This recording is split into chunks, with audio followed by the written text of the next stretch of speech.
শেষের দিকে আমার স্ত্রীকে পর্যন্ত নিয়ে আমি সেসব প্রোগ্রামে জয়েন করেছি। এরপর তো আল্লাহ বাংলাদেশের জন্য জুলাই আনলেন। আমাদের খুবই শর্ট মেমোরি, আমাদের এটা সবার জন্য বলছি। তিনিই প্রথম এটাকে গণহত্যা বলে অ্যাকনলেজ করলেন। আমার এই ট্যাগ না দিলেই হয়েছে, এইটা না বললেই হয়েছে যে আমি ভারতের সেবাদাস। এই ছাড়া আমার বিএনপি বলো, জামাত বলো, যা ইচ্ছা তাই বলো, আমি বাংলাদেশের দালাল। যে সফলতা আসলো, আমি বরং মনে করি এই গণ অভ্যুত্থানটায় শিবিরের ভূমিকা কতটুকুন, ছাত্রদল কতটুকুন, ডানপন্থী বামপন্থী কতটুকুন, এই আলাপটা না করে এখন বরং সব থেকে বেশি ফোকাস করা দরকার এই আন্দোলনকে জীবিত রাখবার জন্য, জুলাইকে জীবিত রাখবার জন্য কার ভূমিকা কত, এটাকে অ্যাকনলেজ করতে পারতাম। এটা ইনসাফের ধারণা, আমরা সেই ইনসাফটা করতে চাই। আমরা সরাতে চাইলেও হবে না, কারণ আগামী আর 50 বছর টিকে থাকবে। শাহবাগকে ট্যাকেল করবার জন্য যে যোগ্যতা, সাহসিকতা, প্রজ্ঞা, পরিশ্রম, একাডেমিক উইজডম দরকার, এই বাংলাদেশের শাহবাগ বিরোধী ঘরানার তার 5%ও নাই। আপনি বাংলাদেশ থেকে আওয়ামী লীগ চলে যেতে পারে, শাহবাগ যাবে না।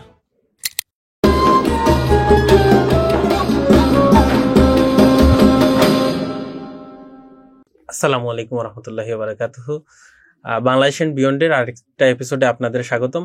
আজকে আমাদের সাথে আছেন ইনকিলাব মঞ্চের মুখপাত্র জনাব শরীফ ওসমান বিন হাদি। ধন্যবাদ ভাই আমাদের সময় দেওয়ার জন্য। আসসালামু আলাইকুম। আচ্ছা ভাই, প্রথমে আপনার পরিচয় দিয়ে শুরু করি। আপনি কিভাবে পলিটিক্সের সাথে জড়িত হলেন? 2 জুলাই কিভাবে আপনাকে তরুণ লেখক, অ্যাক্টিভিস্ট এবং রাজনীতিবিদ হিসেবে গড়ে তুলতে সাহায্য করছে? আসলে প্রথমত হলো যে এখন আমি হয়তো আমাকে বেশ কিছু ভাই বোনরা চেনে, কিন্তু এই যে স্পিরিটটা বা আলাপটা, এটা কিন্তু মানে এখন না, অন্তত মানে এটা আমি লিখেছিও কয়েক জায়গায় যে প্রথমত আমি যে প্রতিষ্ঠানে ছোটবেলা পড়েছি, ঝালকাঠি এনএস কামিল মাদ্রাসা, ইন্টার পর্যন্ত পড়েছি, এই প্রতিষ্ঠানটাই মানে আমার জীবনে বিরাট একটা ইম্প্যাক্ট আছে।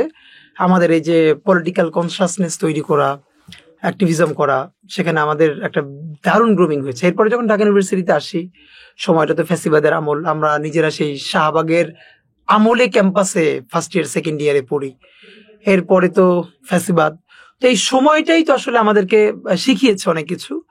আর এছাড়া গত 5-7 বছরে ঢাকায় সেটা বিএনপির হোক, আরো অন্যান্য যারা আওয়ামী লীগ বিরোধী যত আন্দোলন করেছে, সিগনিফিকেন্ট যত প্রোগ্রাম, আমি শুধু না, আমি, আমার পরিবার, আমার বন্ধু বান্ধব, এমনকি শেষের দিকে আমার স্ত্রীকে পর্যন্ত নিয়ে আমি সেসব প্রোগ্রামে জয়েন করেছি। এমন আছে যে যখন গোলাপবাগের প্রোগ্রামটা হলো বিএনপির, তো তখন অনেক রাস্তা ধরে আটকানো, প্রায় বাড্ডা থেকে ওই পর্যন্ত মানিক মিয়া যে ইসের এভিনিউ না, মানে এভিনিউতে না, এটা ছিল সায়দাবাদ যেতে যে বড় রাস্তাটা গোলাপবাগে, তো সেই পর্যন্ত হেঁটে গেছি এবং আমার ওয়াইফ ছিল সাথে। এই জন্য যে ফ্যাসিবাদ বিরোধী লড়াই সংগ্রামটা যারা করে তাদের সাথে থাকাটা হলো জরুরি, সেটা যে দল করুক, যে ব্যানার করুক। তো সেটা তো ছিলামই। আর জুলাই আন্দোলনের শুরুর দিক থেকে তো একদম রাজপথে ছিলাম, ভাই বন্ধু পরিবার সবাইকে নিয়ে। এরপর তো আল্লাহ বাংলাদেশের জন্য জুলাই আনলেন। সেই জুলাইকে টিকিয়ে রাখার জন্য আমরা ঘোষণাই দিলাম যে জান দিব, জুলাই দিব না। সুতরাং এটা আমাদের মানে হঠাৎ করে আসলে এরকম একটা স্পিরিট তৈরি হয় না, ওই দীর্ঘদিন ভিতরে ছিল, সাধ্যমতো অ্যাক্টিভিজম রাস্তায় করেছি। ফাঁকে যেটা হয়েছে, যেমন এই হাসিনার আমলেও শেষ বই মেলায় আমার একটা বই বের হয়েছিল, কবিতার বই, লাভায় লাল শাক পূবের আকাশ।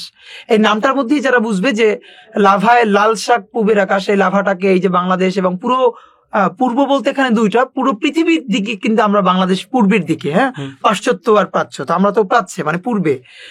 লাভায় লাল শাক বলতে আমরা এখানে রক্তিমতা বুঝিয়েছিলাম, পূবের আকাশ বলতে পুরো বাংলাদেশের আকাশটা, বাংলাদেশের জমিনটা। তো এই মধ্যেও ম্যাক্সিমাম কবিতাগুলোর মধ্যে ফ্যাসিবাদ বিরোধিতা আছে, ফ্যাসিবাদ শব্দ হিসেবেই ওখানে আছে। ইভেন মানবিক জীবনের যে প্রেম, কাম, ঘৃণা, ভালোবাসা, এইগুলোর মধ্যেও যে ফ্যাসিবাদের ইম্প্যাক্ট আছে, এরকম অনেকগুলো কবিতা হাসিনার আমলেই এই বইটার মধ্যে আছে। এবং আমার মনে আছে 2 থেকে 3টা বড় প্রকাশনী বইটা ছাপতে চায় নাই, শুধু এর মধ্যে বলেছিল যে ফ্যাসিবাদ বা এই ডিরেক্ট শব্দগুলো, যেমন গুম, এই শব্দগুলো তুলে দেওয়ার জন্য। তো আমি খুব স্ট্রিক্ট ছিলাম, প্রয়োজনে বই ছাপা হবে বা হবে না, কিন্তু শব্দ তুলে নিব না, যেভাবে বলতে চাই। তো দেখা গেছে একটা ছোট প্রকাশনী, মানে তারা তুলনামূলক নতুন, কিন্তু তারা সাহস করে চেপে ফেললো এবং এটা 24-এর বইমেলায় কবিতা হিসেবে এটা বেস্ট সেলার হয়েছিল। বইটা 2টো মুদ্রণ করতে হয়েছিল বইমেলায়, লাফায় লাল শাক পূবের আকাশ, ওইখানে লেখা আমার নাম সীমান্ত শরীফ, এর কারণে আগে আমি কবিতায় সীমান্ত শরীফ নামে লিখতাম। এইটা তো এইটা বলা হলো যে আসলে তখন বেশি কবিতা লিখতাম এই কারণে যে তখন রাস্তায় কথা বলবার আর ন্যূনতম সুযোগ তো আমাদের ছিল না। তো সুতরাং যখন থেকে আমাদের রাস্তায় কথা বলার সুযোগ হলো তখন কিন্তু কবিতাটা হারিয়ে গেছে। যেমন এটা আমার মধ্যে আফসোস, গত 8 মাসে আমি একটা কবিতা লিখতে পারি নাই, মানে সেই সুযোগটা হয় নাই। তো এই জন্য আমার অনেক ভাইয়েরা বলে যে আসলে এই যে আমরা লড়াইটা করি এটাই তো সব থেকে বড় কবিতা, এই যে রাজপথ, এই যে লড়াই, এই যে সংগ্রামের চেয়ে বড় তো কবিতা নাই। তো যখন পারি নাই তখন লিখেছি, এখন আল্লাহ রাজপথে নামার সুযোগ দিলেন, এখন আমরা রাজপথে যেটা করছি এটা তো বড় শিল্প, বড় কবিতা। কেউ না কেউ তো করবে, কেউ রাজপথে করবে, কেউ লিখে করবে, সবাই মিলে একটা ইনসাফের বাংলাদেশ করতে হবে, এই তো গল্প। আচ্ছা ভাই, এই জুলাই পরবর্তীতে আপনাদের ইনকিলাব মঞ্চের কাজ কি, আর ইনকিলাব মঞ্চ কিভাবে সৃষ্টি হয়েছিল? আচ্ছা, ইনকিলাব মঞ্চের গল্পটা খুব মানে মজার এই অর্থে যে আমি আর আমাদের ইনকিলাব মঞ্চের যে সদস্য সচিব আব্দুল্লাহ আল জাবের, তো আর আমি এমনিতেই গত 2-3 বছর ধরে আমরা একসাথে অ্যাক্টিভিজম করছিলাম। যেমন বাংলাদেশে এবছর আপনারা দেখেছেন চাঁদ রাতে ঢাকায় আমরা বড় করে ঈদের মিছিল করেছি, এবং এইটার ইম্প্যাক্ট সারা বাংলাদেশে অলমোস্ট প্রত্যেকটা উপজেলায়, মানে 5 শতাধিক জায়গায় আমরাই শুধু পেজ থেকে আপলোড করেছি 300-র বেশি, যে চাঁদ রাতে ঈদের মিছিল। এটা কিন্তু ইনকিলাব মঞ্চ ঠিক গত বছর, তখন তো আর ইনকিলাব মঞ্চ হয় নাই, আমি আমার সাথে আব্দুল্লাহ জাবের আমরা কয়েকজন মিলে ঢাকায় আমরা রামপুরা করেছিলাম, এবং রামপুরায় মিরপুরে 2-3 জায়গায় করেছিলাম। তখনই মানুষ খুব রেসপন্স করেছিল। ওই আমলে তো আর পলিটিক্যাল অ্যাক্টিভিজম করা যেত না, তো আমাদের লড়াইটা ছিল সাংস্কৃতিক ভাবে বাঙালি মুসলমান বাংলাদেশপন্থী সাংস্কৃতিক কাজকর্ম এটা করা। তো হাসিনার শেষ আমলে, শেষ ঈদে আমরা এটা শুরু করেছিলাম, তখন জাবের আমি একসাথে করি আমরা এগুলো। এরপর তো আল্লাহ ঝুলাই দিলেন। সুতরাং আমার মনে আছে যে আমি আর আব্দুল্লাহ জাবের আমাদের একটা খুব ভালো গল্পটা হলো, যেদিন ঢাকা বিশ্ববিদ্যালয়ে যে রাতে ছাত্রছাত্রীরা রুমের মানে হল ভেঙে, তালা ভেঙে তুমি কে আমি কে রাজাকার বলে মিছিল নিয়ে আসে, সেই রাত্রিরে জাবের তখন গুলশানে থাকে আর আমি রামপুরার দিকে। তো ওকে আসতে বললাম, ও ফোন দিয়ে চলে আসলো, এবং আমরা দুজনে একটা রিক্সা করে আমরা ক্যাম্পাসের দিকে যাচ্ছি ঢাকা বিশ্ববিদ্যালয়ে মুভ করবার জন্য। তো আমার মনে আছে যখন মৎস্যবাবু কাকরাইলের কাছে যাই, তখন দেখি যে স্থানীয় আওয়ামী লীগ ট্রাকে রামদা বড় বড় এরকম দেশীয় অস্ত্রশস্ত্র লোড করছে, ক্যাম্পাসের দিকে মুভ করবে। তো এইটা দেখে আমরা কাকরাইলের মৎস্য ভবন থেকে ঢুকতে পারলাম না, তারপরে সামনে গেলাম পরের হাইকোর্টের গেট থেকে ঢুকবার জন্য। সেখানেও দেখলাম যে ক্যাম্পাসের বাইরে এরকম মোটরসাইকেল রামদা এরকম নিয়ে প্রচুর জড়ো হচ্ছে, আওয়ামী লীগ, যুবলীগ, ছাত্রলীগেরা ক্যাম্পাসের মধ্যে হামলা করে ফেলবে এরকম করে। তো তখন আমার মনে আছে আমাদের যে আক্তার নাগরিক কমিটির সেক্রেটারি, নাগরিক পার্টির এখন এনসিপির, তো আক্তারের সাথে আমার আগে থেকে বিভিন্ন কারণেই অ্যাক্টিভিজমের কারণে ভালো সম্পর্ক। তো তখন আমি আক্তারকে ফোন করে বললাম যে আক্তার, এরকম ক্যাম্পাসের বাইরে থেকে কিন্তু রামদা এগুলো নিয়ে রেডি হচ্ছে, সুতরাং ক্যাম্পাসের মধ্যে প্রোগ্রামটা দ্রুত শেষ করো। তো আমরা এরকম কয়েকবার ঢোকার চেষ্টা করলাম। ইন দ্য মিন টাইম আকরাম এটা শুনে, আক্তার শুনে আমাকে 10 মিনিটের মধ্যে ফোন দিল, আক্তার যে ভাই আমরা প্রোগ্রাম শেষ করে দিয়েছি। তো ওই রাত থেকে শুরু করে এরপর একদম 5ই অগস্ট পর্যন্ত আমি আর জাবের আমরা বিভিন্ন ফ্রন্টে, বিশেষ করে আমি অ্যাক্টিভ ছিলাম রামপুরে, কারণ আমার বাসা রামপুরা। আর ঢাকা বিশ্ববিদ্যালয়ে যেদিন হামলা করে বন্ধ করে দেওয়া হলো, এরপর তো প্রাইভেট বিশ্ববিদ্যালয় যেভাবে দাঁড়ালো, আর প্রাইভেট বিশ্ববিদ্যালয় দাঁড়ানোটা শুরু হলো রামপুরা থেকে, একদিকে স্ট্রেস্ট, অন্যদিকে ব্র্যাক, তারপরে অন্য মাথার ইউনিভার্সিটি গুলো।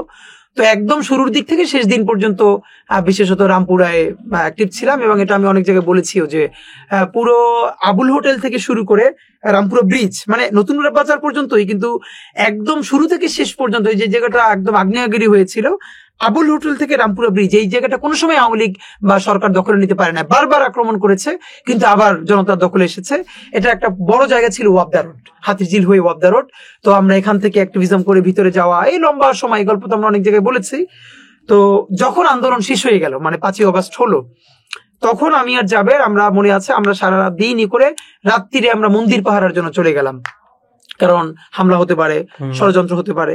তো আমরা যখন রাতে মন্দির পাহারা দিচ্ছি, তখন আমি জাবের, আমরা আরো কয়েক ভাই বন্ধু প্ল্যান করছিলাম যে আমরা প্রত্যাশা করেছিলাম কি যে বিএনপি, জামাত ইসলামী, অপরাপর যারা ফ্যাসিবাদ বিরোধী আন্দোলন করেছে, তারা আগামী মিনিমাম 15 দিন 1 মাস ঢাকার রাজপথগুলো দখল করে রাখবে সাংস্কৃতিক অ্যাক্টিভিজম দিয়ে। যেমন তাদের যত শিল্পী আছে, আরো বড় পারফর্মার আছে, তারা গান গাইবে, মানে জনগণকে এই বিপ্লবকে আরো সংহত করবার জন্য, জনগণকে একতাবদ্ধ রাখার জন্য। তো এটা খুব দরকার ছিল।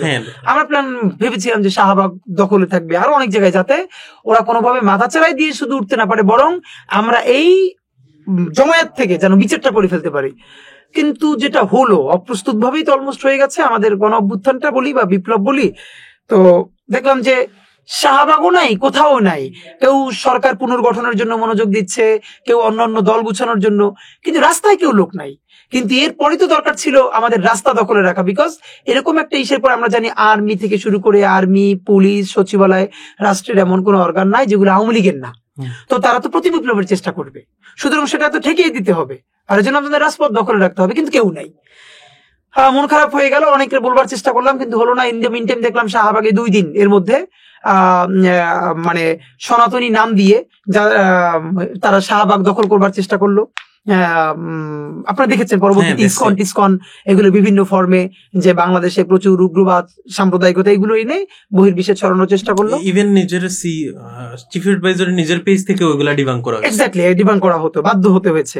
এরপরে মানে 5ই আগস্ট হাসিনা পালালো, তো আমরা এর মধ্যে 12ই আগস্ট একটা বক্তব্য সম্ভবত দিলেন তৎকালীন স্বরাষ্ট্র উপদেষ্টা সাখাওয়াত সাহেব, এরকম যে উনি বলেছিলেন যে আওয়ামী লীগ যদি পরিশুদ্ধ হয়ে আসে তাহলে তারা রাজনীতি করবে কিনা ভেবে দেখা যাবে। তখনই আমার মনে আছে একটা ক্যাজুয়ালি ভিডিও বানালাম 2 মিনিটের, যে উনি যদি 24 ঘন্টার মধ্যে ওনার বক্তব্য প্রত্যাহার না করেন এবং গণহত্যাকারী আওয়ামী লীগ নিষিদ্ধের ব্যাপারে এবং বিচারের ব্যাপারে সিদ্ধান্ত সরকার না জানায় কবে কি শুরু হবে, আমরা আগামীকালকে ইনকিলাব মঞ্চ ঘোষণা করে শাহবাগ অবস্থান নিব। এটা 12 তারিখ বিকেলে পোস্ট করলাম। তো এটা দেখলাম মানুষ প্রচুর সাড়া ফেললো, তারা বললো যে না এটা হওয়া দরকার। এবং আমার মনে আছে আমাদের তখন কোনো প্ল্যান নাই, কিছু নাই, কিন্তু আমি আর জাবের প্ল্যান করছিলাম যে কিছু একটা করতেই হবে, আমরা দুজন হলেও প্ল্যাকার্ড নিয়ে দাঁড়াবো। তো তখন আমার বাসায় আমি আর জাবের সারা রাত আমরা দুজন ফজর পর্যন্ত, যেহেতু সন্ধ্যায় ঘোষণা দিচ্ছে, আমরা রাতে অনেকগুলো আর্ট পেপার কিনে নিয়ে আসলাম, তারপর পেন্সিল, আমরা দুজনে ফজর পর্যন্ত প্রচুর প্ল্যাকার্ড লিখলাম। এই যে গণহত্যাকারী খুনি হাসিনাকে দেশে ফিরিয়ে আনতে হবে, তার বিচার করতে হবে, শাপলা গণহত্যার বিচার করতে হবে, পিলখানা গণহত্যার বিচার করতে হবে, জুলাই গণহত্যার দৃশ্যমান বিচার শুরু করতে হবে, গণহত্যাকারী যারা পুলিশ আছে তাদেরকে গ্রেফতার করতে হবে, আমাদের গ্রেফতার করতে হবে। এই 4-5 দফা দাবি নিয়ে আমরা ফজর পর্যন্ত প্ল্যাকার্ড লিখে তারপরে ঘন্টাখানেক একটু রেস্ট নিলাম, তারপরে আমরা বের হয়ে গেলাম এবং সকাল 10টায় আমরা শাহবাগে দাঁড়ালাম। তো মনে আছে আমরা যখন দাঁড়াই তখন আমাদের সাথে 10-12 জন বন্ধু বান্ধব, তো প্রথম জাদুঘরের সামনে দাঁড়ায় এবং গিয়ে দেখি সেদিনও এরকমই মানে সংখ্যালঘু কার্ডটা যেভাবে খেলা হচ্ছিল সেরকম শখানেক লোক তারা আবার পাঠিয়েছে এবং তারা তাদের নিয়ে দাঁড়িয়েছে। তো আমরা তো আর তাদেরকে কিছু বলতে পারি না, আমরা উল্টো পাশে দাঁড়াচ্ছিলাম কথা প্ল্যাকার্ড নিয়ে। তো আমাদের মনে আছে, তো আমরা তখন হতে হতে আমাদের 20-25 জন ভাই বন্ধু হলো। আমরা ফেসবুকে বললাম যে আমরা দাঁড়িয়েছি।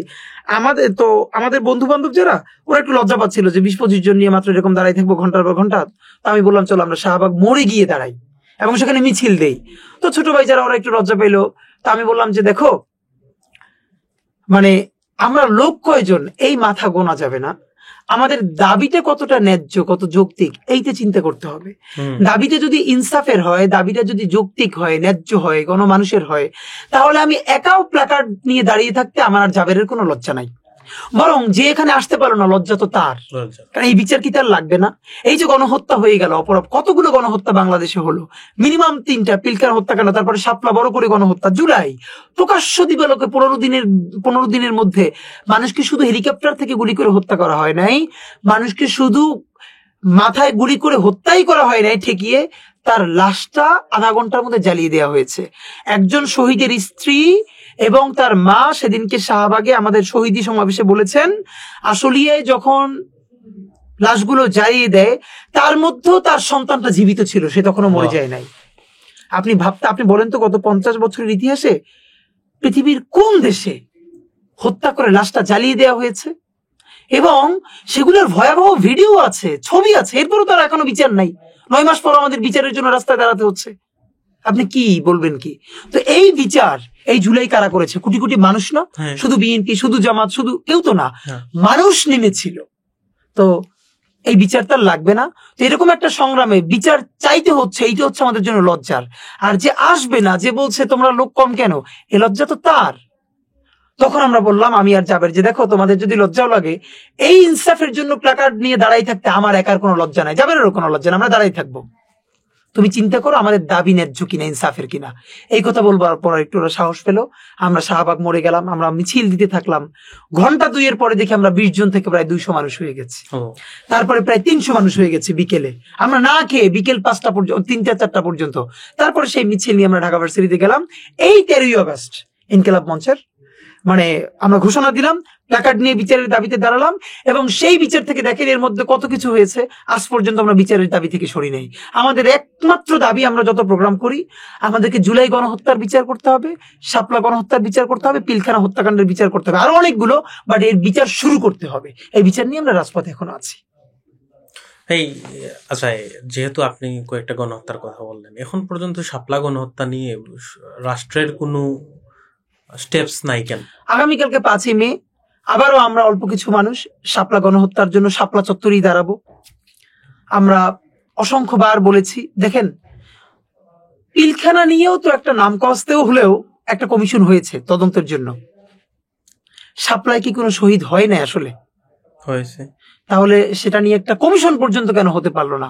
উচিত ছিল, ডক্টর ইউনূস নিজে বলেছিলেন একবার, যে জাতিসংঘকে ইনভলভ করে এখানে একটা তদন্ত কমিশন হওয়া দরকার। হিসেবটা খুব সোজা।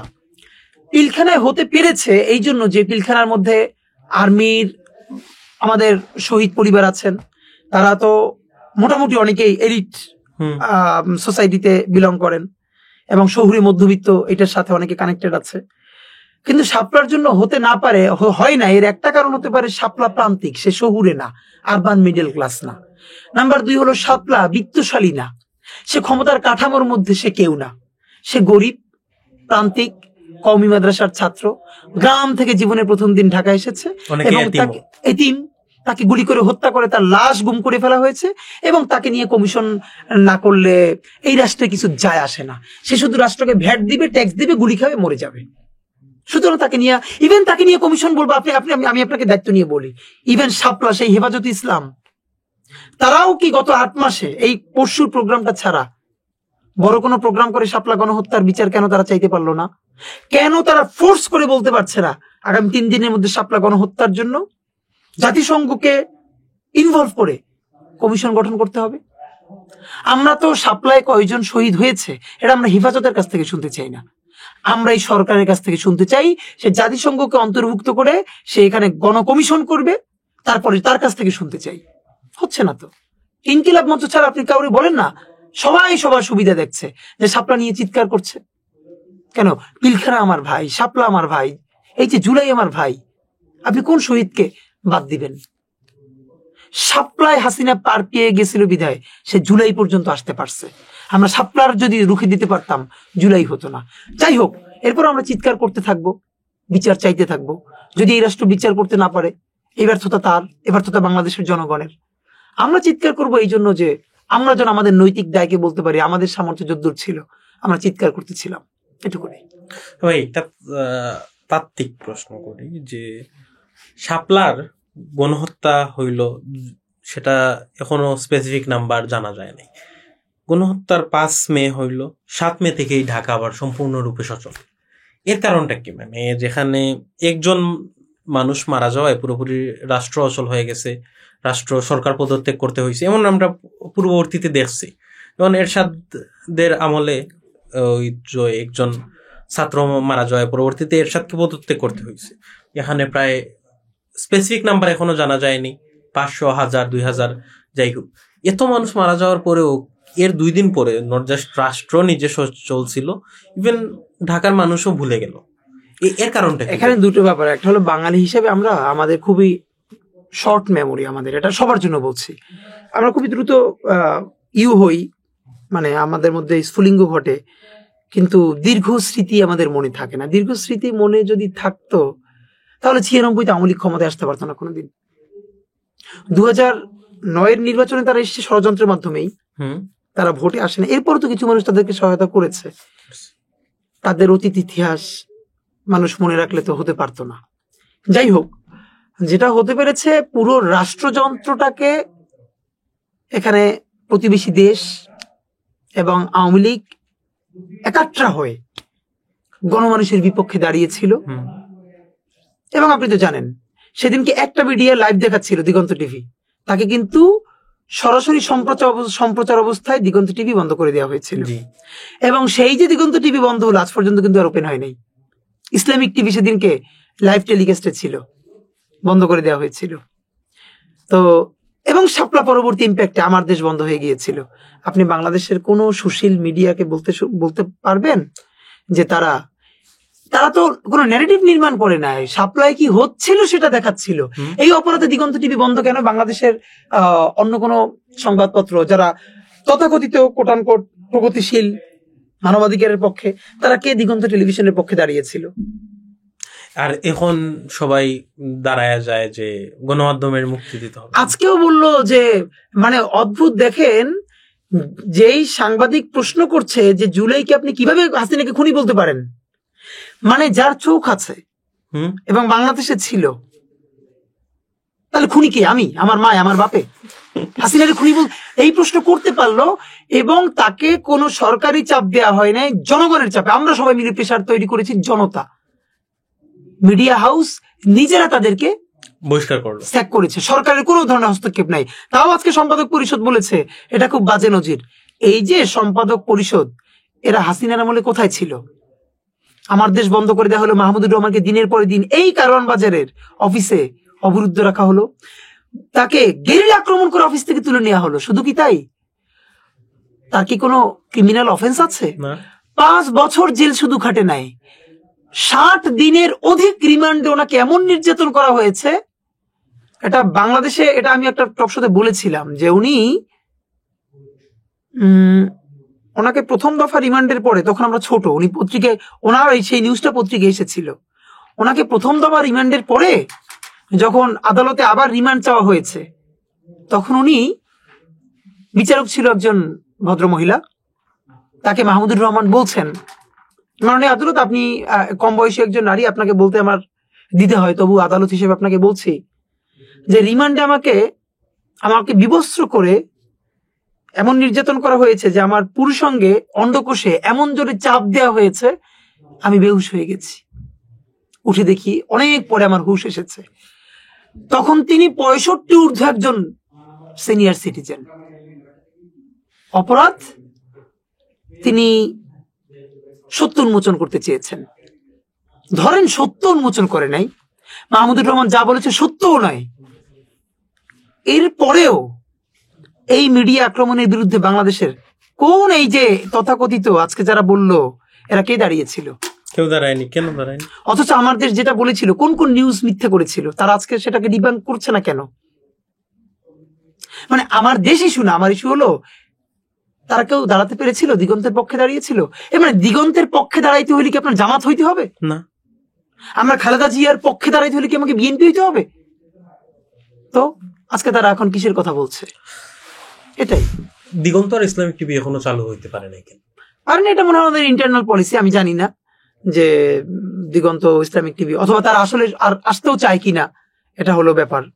তো আমি জানি না, আমি মধ্যে শুনেছিলাম যে দিগন্ত হয়তো চেষ্টা করছে, কিন্তু এরপর তো আর দেখছি না যে আসবে কিনা। তো এর মধ্যে দেখলাম শুধু আমার দেশই যে কোনো ভাবে হোক কামব্যাক করলো আর কি। আমার দেশ ভালো কাজ করতেছে। আচ্ছা ভাই, এই যে বাংলাদেশের যে সাংস্কৃতিক একটা ফেসিবাদ বিরোধী অবস্থান নিয়েছে আমার দেশ, আর এই যে ফেসিবাদের পক্ষে, সেটা সাংস্কৃতিক হোক বা আরো অনেক ফ্রন্টে আছে, এই ফ্রন্টে মাহমুদুর রহমান সাহেবের সফলতা কতটুকু? আর যদি ওনার সফলতা সেই লেভেলে না থাকে, তাহলে এই প্রতিবন্ধকতাগুলো কি কি? ভাই, প্রথম কথা হলো কি, এই জিনিসগুলোকে আসলে সফলতা ব্যর্থতা দিয়ে মাপা খুব কঠিন। মাহমুদুর রহমানের যদি সফলতা বলি, মানে পুরো আমার দেশ পরিবারের, তাহলে এটুকুনি আমার মনে হয় ওনার সব থেকে বড় সফলতা। আমার মতো, আমাদের মতো অন্তত হাজারো তরুণ,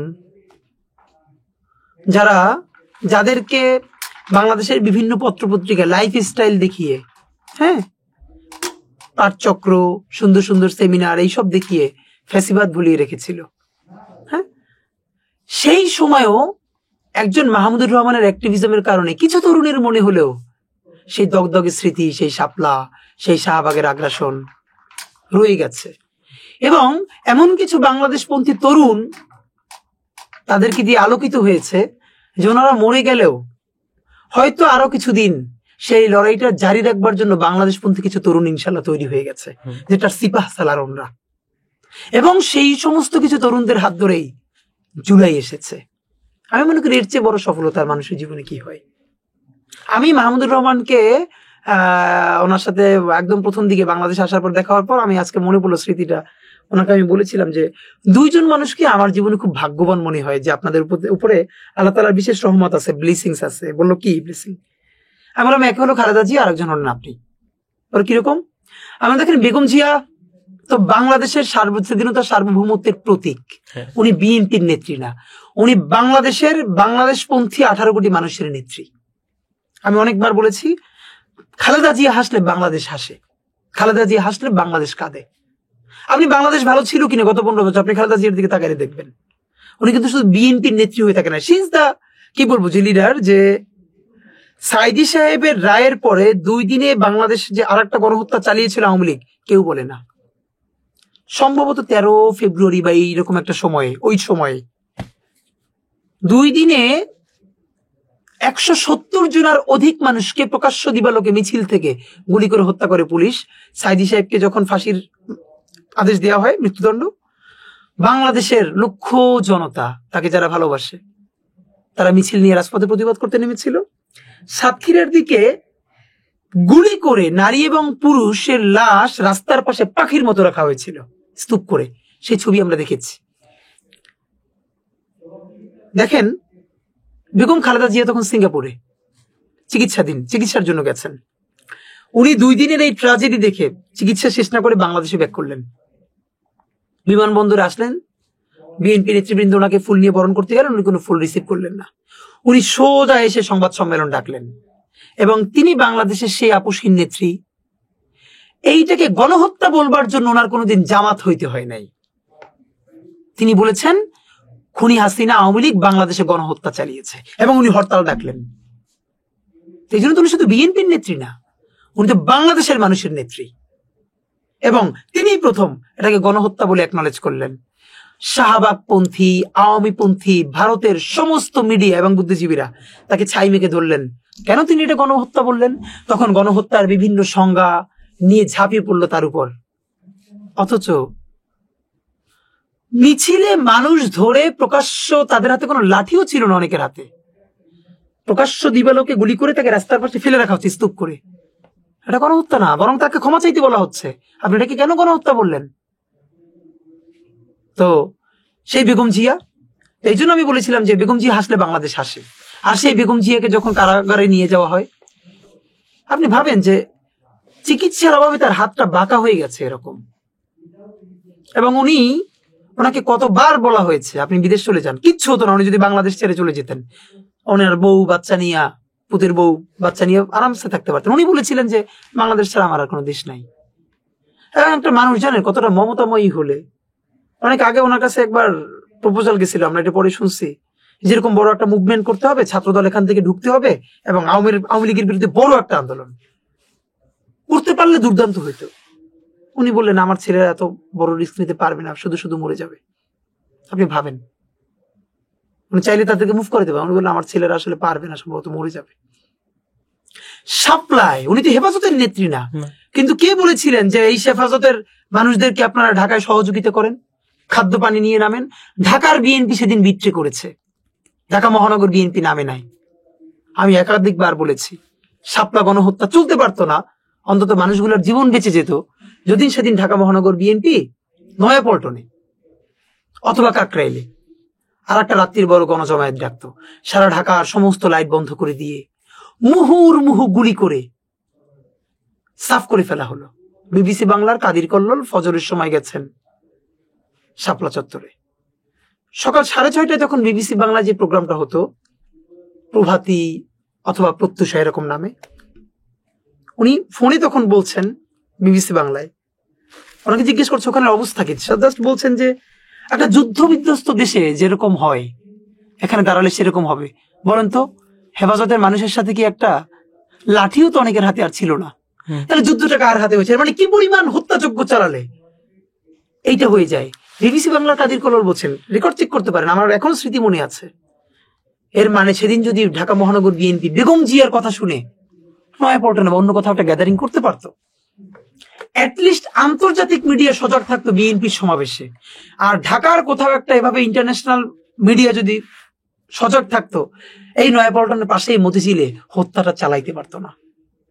আমরা তো বলি Begum Khaleda Zia is more than BNP for Bangladesh. Begum Khaleda Zia is Bangladesh. Begum Khaleda Zia is Bangladesh, এইটা বলতে কি আমার বিএনপি হওয়া লাগবে? সাইদি সাহেবকে লক্ষ লক্ষ মানুষ ভালো শুধু বাসে না, তার জন্য জীবন দিতে প্রস্তুত। সেই সাইদি সাহেবের রায়ের যে প্রতিক্রিয়া হয়েছে, বেগম জিয়া তার পক্ষে দাঁড়িয়েছেন, এই জন্য বেগম জিয়া কি জামাত হইতে হয়েছে? আমাকে জামাত হইতে হবে? এই ফ্রেমিং কি আমরা চ্যালেঞ্জ করে দাঁড়িয়েছি। আমরা সব ফ্রেমিং মানিও না, সবকে পাত্তাও দিই না। তো যদি সাইদি সাহেবের পক্ষে কথা বলতে গিয়ে আমার জামাত হইতে হয়, যদি বেগম জিয়ার পক্ষে কথা বলতে বলতে আমার বিএনপি হইতে হয়, সো হট হয়েছি তো, তোর কি? আমার এই ট্যাগ না দিলেই হয়েছে, এইটা না বললেই হয়েছে যে আমি ভারতের সেবাদাস। এই ছাড়া আমার বিএনপি বলো, জামাত বলো, যা ইচ্ছা তাই বলো, আমি বাংলাদেশের দালাল। এই ট্যাগ নিয়ে মরে যেতে চাই। আল্লাহর কাছে দোয়া করি যেন কোনোদিন কোনো কিছুর কাছে অন্য কোনো দেশের সেবাদাস না হই। এটাই আমাদের কথা।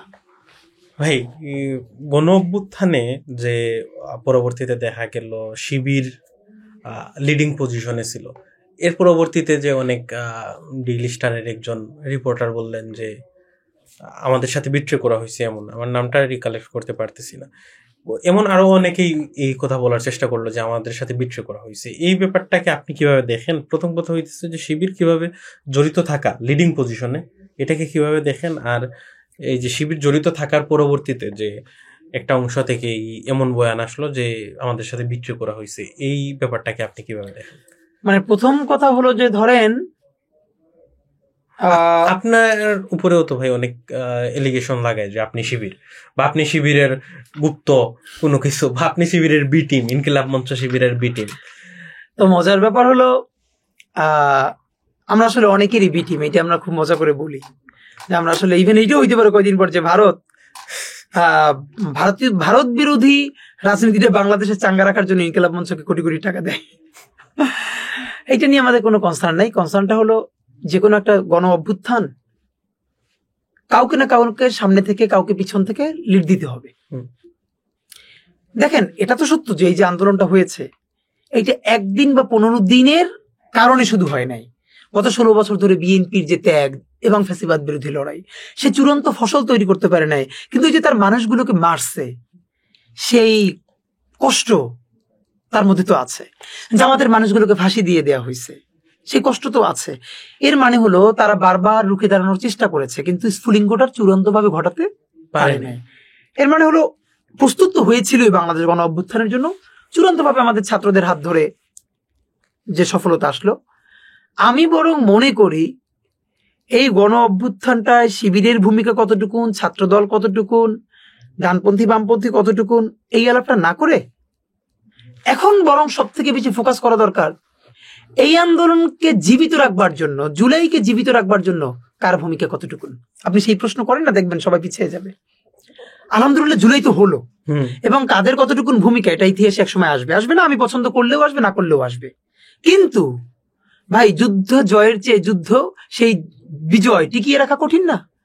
এই যে ফ্যাসিবাদ বিরোধী আন্দোলন আমাদের বিজয় হলো, এই বিজয়কে টিকিয়ে রাখবার জন্য আমাদের যে বিশাল সংগ্রাম, এই সংগ্রাম কি কতটুকু এগিয়ে যাচ্ছে? আমরা চাই সেইটার প্রতিযোগিতা হোক, শিবির ছাত্রদল প্রতিযোগিতা করুক জুলাইকে নিয়ে, বিএনপি জামাত এনসিপি অন্যান্য সকল রাজনৈতিক দল একে অপরের সাথে পাল্লা দিক, কি কত বেশি জুলাইকে ধারণ করতে পারে। আমরা তো সেই প্রতিযোগিতাটা চাই। এটাই নতুন রাজনীতি। সবাই জুলাইকে অন করুক, সবাই জুলাইকে কেন্দ্র করে ভালো ভালো কাজ করুক। যেমন ধরেন ছাত্রদলের তো সমালোচনা আছে, কিন্তু আমরা কি ছাত্রদল ভালো কাজ করলে তার প্রশংসা করি? এই যে এবার রমজানে ছাত্রদল বিভিন্ন ইউনিভার্সিটিতে এবং জাতীয়ভাবে কোরআন তেলাওয়াতের প্রতিযোগিতা করলো, এটা ছাত্রদলের মতো জায়গা থেকে কঠিন না? কঠিন তো। তাদেরকে যেভাবে ট্যাগ দিবে, ফ্রেমিং করবে, এটা তারা করেছে। আমরা তাদেরকে তো কি করতে হবে, প্রশংসা করতে হবে। আবার ছাত্রদল যখন বাজে কাজ করবে তার সমালোচনা করতে হবে। শিবির যেখানে ভালো কাজ করেছে সেটার প্রশংসা করতে হবে। কিন্তু রাজশাহী বিশ্ববিদ্যালয় শিবিরের সভাপতি তো সে হুমকি দিয়েছে যে আমরা সহিংস করব, আমরা সমালোচনা করেছি, সে সরি বলেছে, বাট এটা তো আমাদেরকে বলতে পারতে হবে। এর মানে আমার বন্ধুও যদি ভুল করে এটাকে ভুলই বলতে পারতে হবে, আর আমার শত্রু যদি একটা ভালো কাজ করে এটাকে অ্যাকনলেজ করতে পারতে হবে। এটা ইনসাফের ধারণা, আমরা সেই ইনসাফটা করতে চাই। আচ্ছা ভাই, শাহবাগের যে নেগেটিভ, এই নেগেটিভটা বিলিফাই বাংলাদেশে হচ্ছে, তারপরেও এই যে একাডেমিক যে আলোচনা শাহবাগের, ওইটা কিন্তু এখনো বা বয়ান এখনো ঠিক আছে। এই টিকে থাকাটাকে কিভাবে আপনারা সরাতে চান? আমরা সরাতে চাইলেও হবে না, কারণ আগামী আর 50 বছর টিকে থাকবে। কারণ হলো শাহবাগ যাদের বিরুদ্ধে হয়েছে সেই সমস্ত মানুষদের একাডেমিক ডিসকোর্স বয়ান তো দূরের কথা, এটা শুনলে অনেকে কষ্ট পাবে, তাও বলি শাহবাগকে ট্যাকেল করবার জন্য যে যোগ্যতা, সাহসিকতা, প্রজ্ঞা, পরিশ্রম, একাডেমিক উইজডম দরকার, এই বাংলাদেশের শাহবাগ বিরোধী ঘরানার তার 5%ও নাই, নাই মানে নাই। এবং এই জন্য আপনি বাংলাদেশ থেকে আওয়ামী লীগ চলে যেতে পারে, শাহবাগ যাবে না। শাহবাগ কখনো আওয়ামী লীগের সাথে যাবে, কখনো বিএনপির সাথে যাবে, অথবা অন্য কোনো কারোর সাথে যাবে, কিন্তু আপনি তাদের সরাতে পারবেন না যতক্ষণ না পর্যন্ত তার থেকেও আপনি সাহসী, শুধু সাহসী না, যোগ্য হয়ে উঠতে পারবেন। যোগ্যতা এতটাই আমাদের ক্রাইসিস, আমাদের ভাই বোনদের, বাংলাদেশপন্থী মানুষদের। এটা আপনারা যদি অ্যাক্টিভিজম করতে রাজপথে নামেন তাহলেই শুধু বুঝবেন যে, আমি আপনারও বলি, 1 লক্ষ অযোগ্য মানুষের মিছিল, এর থেকে 100 জন যোগ্য মানুষের একসাথে বসে আড্ডা দেওয়া অনেক বেশি সিগনিফিকেন্ট এবং ইম্প্যাক্টফুল। এবং বাংলাদেশে সেটাই হয়েছে। হাতে ধরে পায়ে ধরে আমাদের বাংলাদেশপন্থী মানুষদেরকে যখনই আমার কথা বলা হয়, সভায়, সেমিনারে, তাদের অত্যন্ত গালিগালাজ খেয়ে, তাদের প্রচন্ড আমি তাদের শত্রু হয়ে যাবো এই ঝুঁকি নিয়েও তাদের পায়ে হাত দিয়ে বলি, আপনারা প্লিজ যোগ্যতা অর্জন করেন। একজনে 10টা ফিল্ডে না, একটা ফিল্ডে যে যেটা ভালো পারেন। যে পডকাস্টটা করবে সেই বাংলাদেশের সেরা পডকাস্টটা করুক না, 10টা পডকাস্টের মধ্যে একজন পডকাস্ট তাদের। কিন্তু মুশকিল হলো এই কথাটা শুনে অনেকে এর পছন্দ করে না, ভালো লাগে না।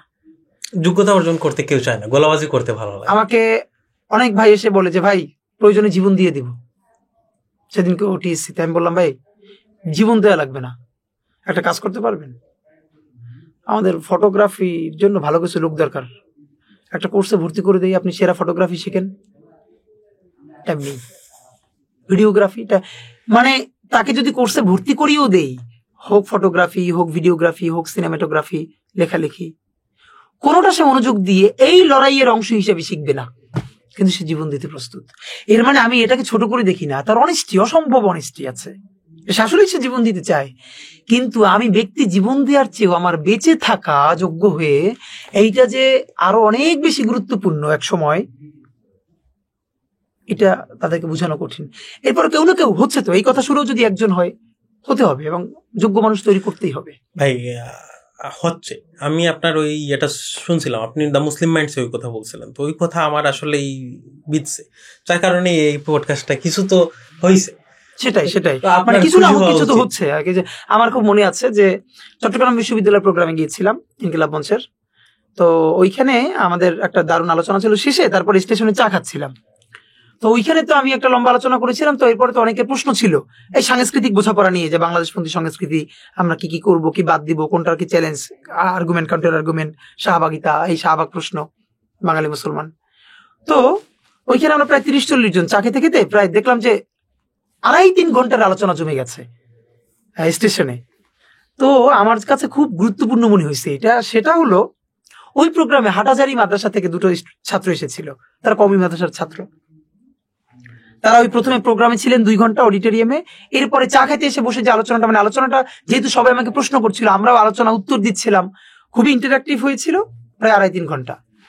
তো সে যখন চলে যাবে তখন সে আমাকে বলে যাচ্ছিল যে ভাই আপনারা একটা কথা বলে যাবো, এই জন্য একটু অপেক্ষা করছে। আমি বললাম ভাই কি? যে মনে করতাম যে আসলে এই যা করতেছে এগুলো অনেক বড় কাজ, এতক্ষণে এইটা সিদ্ধান্ত নিলাম যে আসলে কোনো কাজই হয় নাই, কিছু পারি আর না পারি, তবে এখন থেকে শুধু পড়তেই বসবো না, যোগ্যতা অর্জনটাই সবচেয়ে বড় জিহাদ মনে করবো, এটা আপনারা বলে গেলাম। তো ও যাবার পরে ওর এক ফ্রেন্ড, যে আগে মাদ্রাসায় পড়েছে এখন আর পড়ে না, সে বললো যে ভাই সাধারণত যারা কওমি মাদ্রাসায় পড়ে এরা নিজের পছন্দের শিক্ষকের বাইরে কারো কথা 3-4 ঘন্টা এত মনোযোগ দিয়ে শুকের রেকর্ড নাই। তো ওরা এতক্ষণ আপনাদের কথা মনোযোগ দিয়ে শুনতেছিল, এবং ওইটা আবার বলে গেল যে এতটা আলোড়িত হয়েছে। তা আসলেই যদি ও সেটা করে আর 10-15 বছর পর ওর সেই যুদ্ধটা, ওর সেই যোগ্যতাটা বাংলাদেশের আমাদের কাজে এসে জড়ো হয়, তা আমি তো মনে করি আমার পুরো জীবনের অ্যাক্টিভিজমের এটুকুনি সার্থকতা, যে অন্তত একটা মানুষ দাঁড়িয়ে গেছে। যেমন মাহমুদুর রহমানকে বলি যে অন্তত আপনার এই লড়াইয়ে কিছু জানবাস বাংলাদেশপন্থী তরুণ তৈরি হয়েছে, আপনার তো এটুকুনি সার্থকতা। আপনিও তো নিজেই মাহমুদুর রহমান থেকে। না, আমি তো বলি যে এই ফ্যাসিবাদ বিরোধী সংগ্রামের আমাদের সিপাহসালার মাহমুদুর রহমান, আর পুরো বাংলাদেশের রাজনৈতিক সিপাহসালার খালেদা জিয়া, আর কালচারাল সিপাহসালার মাহমুদুর রহমান। এটা আমি সবসময় বলি। এটাই। আচ্ছা ভাই, আপনি তো এখন এমপিতেও দাঁড়া হবেন, আপনি নিজে অ্যানাউন্স করছেন যে শাহবাগাতে, এই ব্যাপারে আচ্ছা, কিভাবে আপনার প্ল্যান আসলো? প্ল্যানটা আসলে কি, আমরা যেটা বিচ্ছিন্নভাবে দেখি না, সেটা হলো সংস্কৃতিকে বাংলাদেশের রাজনীতি থেকে ভিন্ন করছে আওয়ামী লীগ। কখনো ছায়ানট, কখনো উদিচি, এদেরকে দিয়ে দিয়ে আমরা রাজনীতি বুঝি না। আমরা শিল্পী মানুষ, হ্যাঁ, আমরা গান গাই, আমরা সিনেমা করি, আমরা নাটক করি, আমরা শৈল্পিক মন, আমরা রাজনীতি বুঝি না। কিন্তু বাংলাদেশে গণহত্যার বিরুদ্ধে যখন বেগম খালেদা জিয়া অবরোধের ডাক দেন, জনগণের পক্ষ থেকে সেই অবরোধ, তখন চঞ্চল চৌধুরী, নাসিরউদ্দিন ইউসুফ বাচ্চু এবং আরো অনেক শিল্পীরা তখন খালেদা জিয়ার বাড়ি ঘেরাও দেয়া বোঝেন। মানে তিনি রাজনীতি বোঝেন না, তিনি শিল্পী, কিন্তু খালেদা জিয়ার বাড়ি ঘেরাও দেয়া রাজনীতি না বোঝেন, রাজনীতি না, কিন্তু সে কিসের শিল্পের দায়। Very good. দেখেন কত বড় পাটপার এরা। খালেদা জিয়া কি করছে, গণহত্যাকারী খুনি হাসিনার বিরুদ্ধে রাজনৈতিক আন্দোলন হিসেবে অবরোধ দিয়েছে, তাই না? সেইটার বিরুদ্ধে তার শিল্পের দায় আছে। ওর মা, আপা সমান মা, গণহত্যাকারী হাসিনা যখন হেলিকপ্টার থেকে গুলি করে রিয়া গোপের মতো শিশুকে, আহাদের মতো শিশুকে হত্যা করে, বাপের কোলে শিশু কোলে নিয়ে দাঁড়াইছে, কলিজা ফেরে বের হয়ে গেছে। সম্ভবত রিয়া গোপের বাসায়, রিয়া গোপের ভিতর থেকে বুলেটটা বের হয়ে যে ওয়ালে লাগছে, সেই ওয়াল অর্ধেক ছিদ্র হয়ে গেছে। ওদের তখন সেই শৈল্পিক বোধ ওদেরকে তাড়িত করে নাই যে গণহত্যার বিরুদ্ধে, হাসিনার বিরুদ্ধে নামতে হবে। খালেদা জিয়ার বাড়ি ঘেরাও দেওয়া বোঝে, কিন্তু প্রকাশ্য দিবালোকে লাশ জ্বালিয়ে দেওয়া হচ্ছে, মানুষকে পোড়াই দেওয়া হচ্ছে, সেটির বিরুদ্ধে নামাই দেওয়া ওরা শিল্পের দায় মনে করে নাই। এটা ভণ্ডামি। আমি এটাকে বলতে চাই, রাজনীতি আর সংস্কৃতি ভিন্ন কিছু না। রাজনীতির সংস্কৃতির অংশ, আর এই রাজনীতি বিনির্মাণ করে সংস্কৃতি। এইটাই আপনার উদ্দেশ্য? এটাই আমাদের উদ্দেশ্য, আমরা এটাকে সামনে আনতে চাই। আচ্ছা, যদি ধরেন আপনি এমপি হলেন, তো এই যে শাহবাগ আটের, ধরেন আমি শাহবাগ আটের একজন নাগরিক, আপনি কিভাবে আমাকে কনভিন্স করবেন যাতে আমি আপনাকে ভোট দিই? এইটা আপনার রাজনীতিক একটা প্রচারণা হিসেবে কাজ আসছে। আচ্ছা, আমি এটা আমাদের খুবই মজার ব্যাপার। আমাদের ইলেকশনটা খুব মজার হবে, আমরা যদি শেষ পর্যন্ত ইনশাল্লাহ ইলেকশনটা করি। দেখেন, ইলেকশনটা করার প্রধানত এর মানে কি আমি কি এমপি হইলে সমস্যা না, কিন্তু আমি মনে করি এমপি হওয়াটা এক প্রধান উদ্দেশ্য না আমাদের এবার নির্বাচন করার। এই জন্য আমাদের নির্বাচনটা খুব মজার। তাহলে ইলেকশন করবো কেন? এই যে রাজনীতি শুরু করা তরুণদের এবং নতুন রাজনীতি নির্মাণ করার জন্য আমাদের নির্বাচন করা দরকার। যেমন আমরা আগেও বলেছি, যারা ট্র্যাডিশনাল পলিটিক্স করে তাদের জন্য আমরা বাংলাদেশের পলিটিক্সকে কঠিন করে তুলতে চাই। যারা ইনসাফের নতুন রাজনীতি করতে চায়, নিজের পয়সায় কোনো চাঁদাবাজি না করে, তাদের জন্য রাজনীতি সহজ করতে চাই। কিরকম? সব লক্ষ লক্ষ টাকা করে জনসমাবেশ করা হয়, বড় কোনো জনসমাবেশ করব না। 500 মোটরসাইকেল নিয়ে মহড়া দেয়া হয়, মহড়া দিব না। তাহলে রিচ করবো কেমনি আপনার কাছে? আমরা হ্যান্ড মাইক থাকবে অথবা একটা মাইক, লিফলেট থাকবে, আমরা শত শত পথসভা করব। আমরা দাবি নিয়ে আপনার কাছে যাব, লিফলেট দিব, মাইকে কথা বলবো। তো মানুষ যখন দেখবে এই ছেলে মেয়েগুলো পথসভা করে, রাস্তায় ট্রাফিক জ্যাম করে না, সাউন্ড পলিউশন করে না, নয়েজ করে না, সুতরাং সামনে একটু পরে যে 500 মোটরসাইকেল নিয়ে মিছিলে যাবে, তারা তো বলবে যে তোমরা ভালো হয়ে যাও, নইলে কিন্তু বাচ্চাদেরকে ভোট দিব। এই প্রেশারটাই আমরা তৈরি করতে চাই, এটাই আমাদের উদ্দেশ্য। আচ্ছা ভাই, ধন্যবাদ। আজকে সময় শেষ হয়ে যাইতেছে। ধন্যবাদ ভাই আসার জন্য। Thank you very much. আপনার সাথে অনেক কথা হইলো, রাজনীতি, নতুন রাজনীতি, এসব সম্পর্কে আমারও জানা হইলো। আশা করি দর্শকরা ভালো জানবেন। আপনারা এতক্ষণ ধরে দেখার জন্য ধন্যবাদ। আমাদের এই পডকাস্টটা ইউটিউবে, ফেসবুকে এবং বাকি সব অডিও চ্যানেলস গুলাতে আপলোড হবে, দেখবেন। আবার দেখা হবে নতুন কোনো এপিসোডে। ততক্ষণ অবধি ভালো থাকবেন, সুস্থ থাকবেন। আসসালামু আলাইকুম ওয়া রাহমাতুল্লাহ।